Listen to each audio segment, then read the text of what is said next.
Now, Alun Cairns joins me now. He's the former Wales Secretary. He's the MP for the Vale of Glamorgan. He's a top Tory, my top Tory guest. Alan, lovely to see you. Thank you very much for the invitation.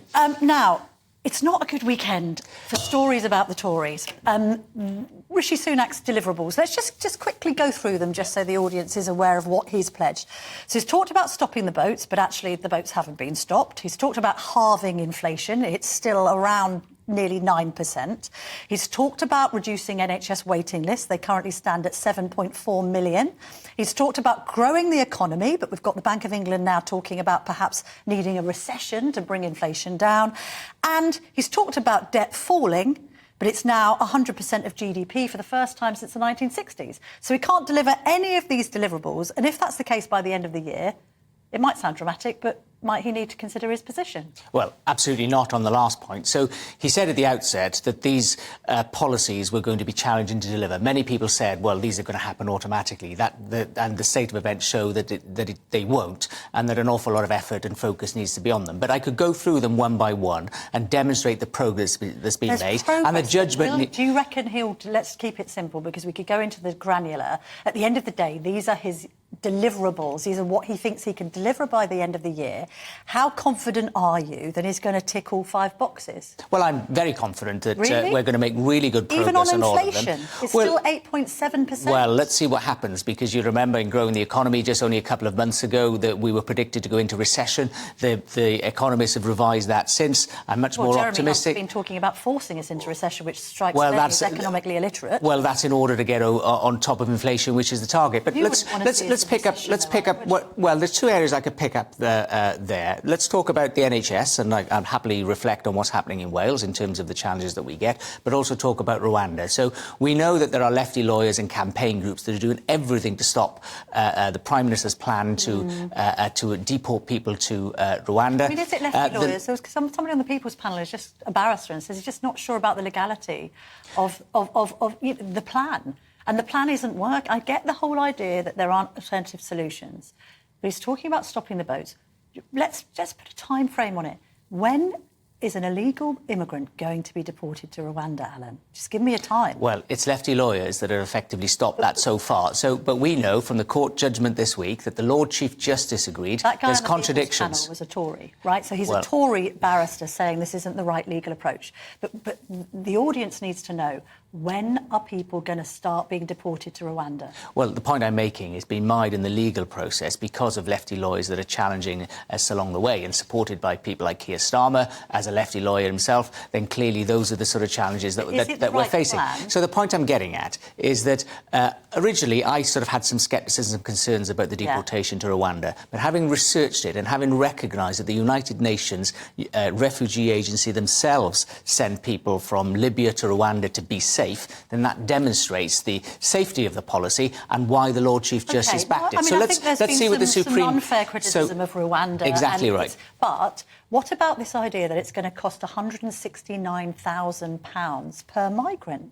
Some people might just say, well, give them 10,000 quid when they turn up at the Channel and send them back to France. Well, the issue here It'd be cheaper, wouldn't it? But the issue here is breaking the cycle that these gang masters have in exploiting some of the most vulnerable people. £169,000. How do people in the Vale of Glamorgan think about that kind of expenditure? Well, let's look at the wider context of this. Some of the most vulnerable, exploited people in the world are being exploited further and put on the most treacherous crossing coming across in small boats from across the English Channel.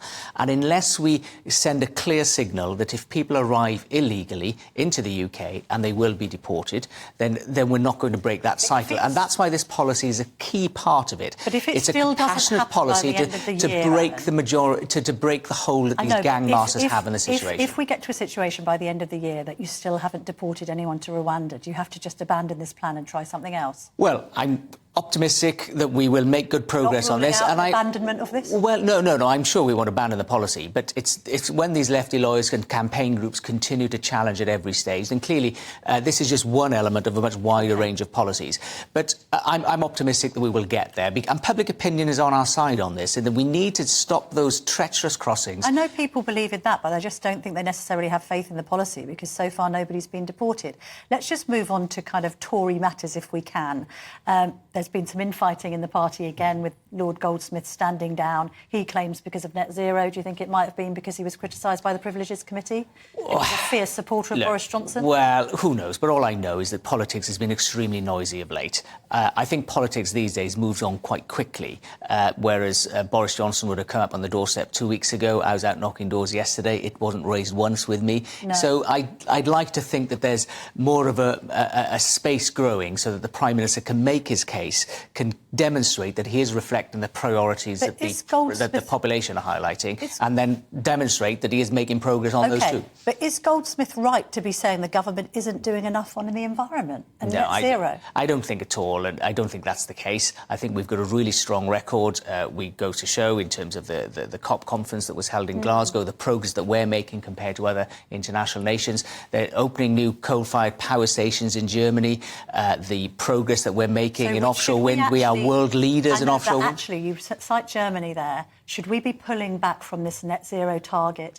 What, for instance, do the people of the Vale of Glamorgan think about replacing their gas boilers with heat pumps?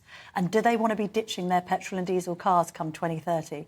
I'd imagine they don't in that area. Well, but we're going through this transitional period, you see, and therefore there are new innovations, new technologies that are being developed. Your constituents? Oh, without a question that we want to achieve. While getting the heat pumps and changing their cars? We want Honestly. to... No, definitely, we want to get to the... Definitely? Yes, we want to get to the net zero. People on the doorstep saying, I really want to get an expensive electric car, which is what my gas boiler for a heat pump.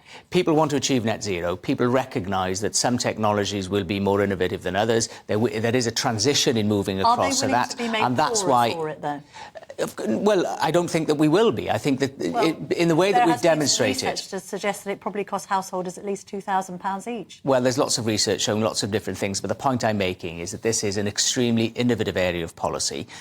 We are world leaders in offshore wind. We are demonstrating that we are generating almost half of our energy in a relatively short period of time through wind energy and other renewable sources. But that doesn't say that we need to abandon North Sea oil and gas, because that is key to our energy security. And that's something which is a great dividing line between us and the Labour Party, who absolutely want to stop our exploration of new sources in the North Sea. And that would expose our energy security at a time when really, in considering the conflicts between Ukraine and Russia, but also the volatility in the Middle East, we need to be planning for our own future that has a mix. Let's talk about Labour, because obviously they're in power in Wales. Now, Frank Luntz, who's the elections guru, I think, told the 1922 that the Tories need to attack Labour more. They need to be making more of the mistakes that Labour have made in places like Wales. Do you agree with that? Oh, without a question. I've been making the point for some time about we shouldn't be judging Keir Starmer on what he says. We should be judging on what Labour deliver. So, for example, on the NHS, the Prime Minister is committed to reducing the NHS waiting lists. In Wales, just three statistics I can easily give you.